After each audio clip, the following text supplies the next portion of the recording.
Pernah nggak sih Anda ngerasa pengen banget bisa kuasai satu topik atau skill gitu, tapi kok kayak macet aja gitu? Sering itu, sering.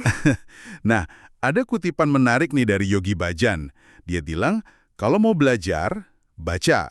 Kalau mau paham, tulis. Tapi kalau mau menguasai, Nah, ini kuncinya. ajarkan. Gitu katanya. Menarik ya? Menarik banget. Dan itu pas banget sama yang mau kita bahas hari ini. Iya, betul.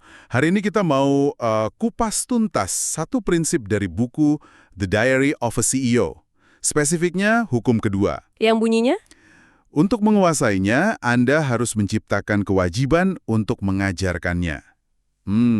Agak kontraintuitif mungkin ya awalnya. Bisa jadi, tapi kita mau gali nih, kenapa sih cara ini kok bisa efektif banget berdasarkan sumber kita ini? Oke, dan misi kita bareng-bareng ya, buat pahami gimana sih proses ngajar ini bisa jadi semacam jalan pintas gitu buat menguasai sesuatu. Dan gimana Anda, para pendengar, bisa menerapkan ini juga dalam proses belajar masing-masing? Sumber ini ngasih sudut pandang yang oke banget soal ini. Sip, kita mulai dari pengalaman penulisnya langsung deh ya.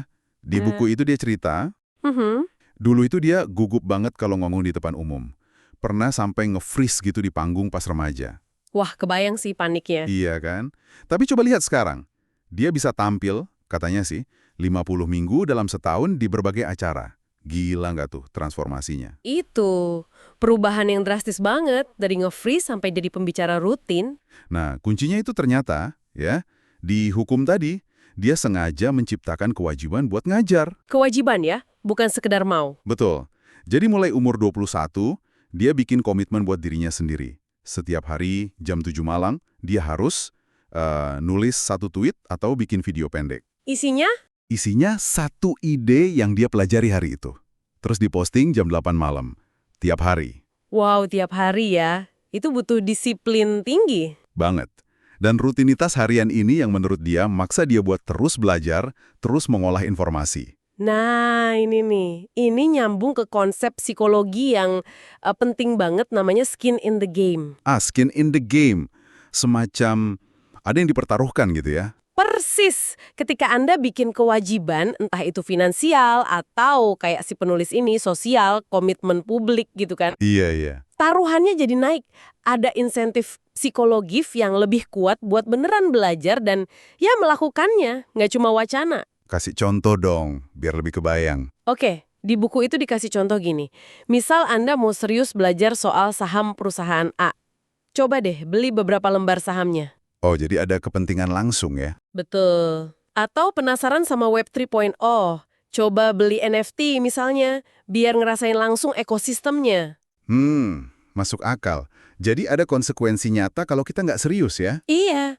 Atau contoh yang lebih simpel deh, mau rutin olahraga, bikin grup WhatsApp sama teman-teman, janjian saling lapor progres tiap hari. Wah, itu tekanan sosial positif ya.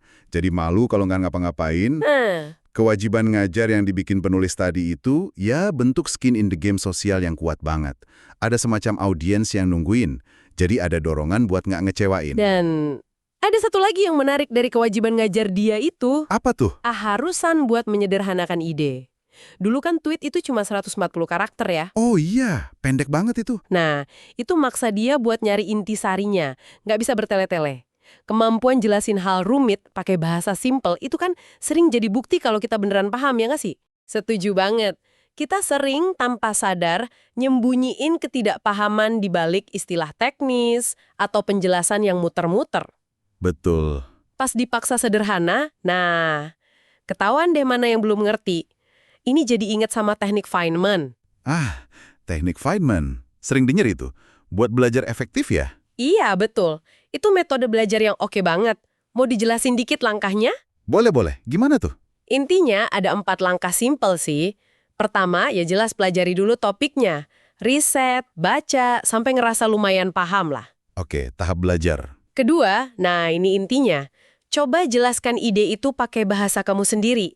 Bayangin kamu lagi ngajar anak kecil. Jadi harus pakai kata-kata simpel, konsep sederhana. Hindari jargon ya berarti? Banget.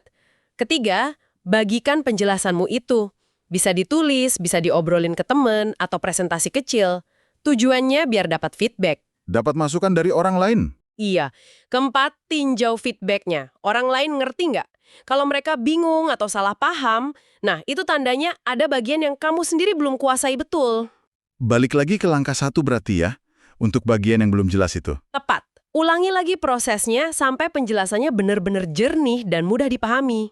Jadi proses ngajar ini, meskipun skalanya kecil kayak nge-tweet atau ngobrol biasa gitu, itu nggak cuma nguatin pengetahuan kita soal apa yang dipelajari. Tapi juga, dan ini penting, ngasah keterampilan kita. Gimana cara kita melakukannya. Kayak kasus penulis tadi ya, kewajiban ngajarnya itu secara nggak langsung ngelatih skill public speaking-nya dia. Persis. Mengajar itu maksa kita buat mikir lebih jernih, nyusun argumen lebih logis, dan nyampein ide dengan lebih efektif. Ini ngebangun fondasi yang kuat banget buat pengembangan diri, di area manapun. Oke. Jadi kesimpulan utamanya jelas banget ya kayaknya. Kalau Anda emang serius mau menguasai sesuatu, Jangan cuma jadi konsumen informasi pasif. ya, tapi ciptakan sebuah kewajiban, komitmen deh, sekecil apapun itu untuk berbagi atau ngajarin apa yang lagi dipelajari ke orang lain. Proses menyederhanakan, terus berbagi, terus dapat feedback, itu siklus belajar yang powerful banget. Setuju. Nah, ini mungkin jadi pemikiran penutup nih buat Anda yang dengerin. Coba pikirin deh, Apa tuh? apa ya, satu hal kecil aja, nggak usah muluk-muluk, yang bisa Anda mulai ajarkan atau bagikan ke orang lain. Mungkin mulai hari ini. Topiknya bebas ya? Bebas.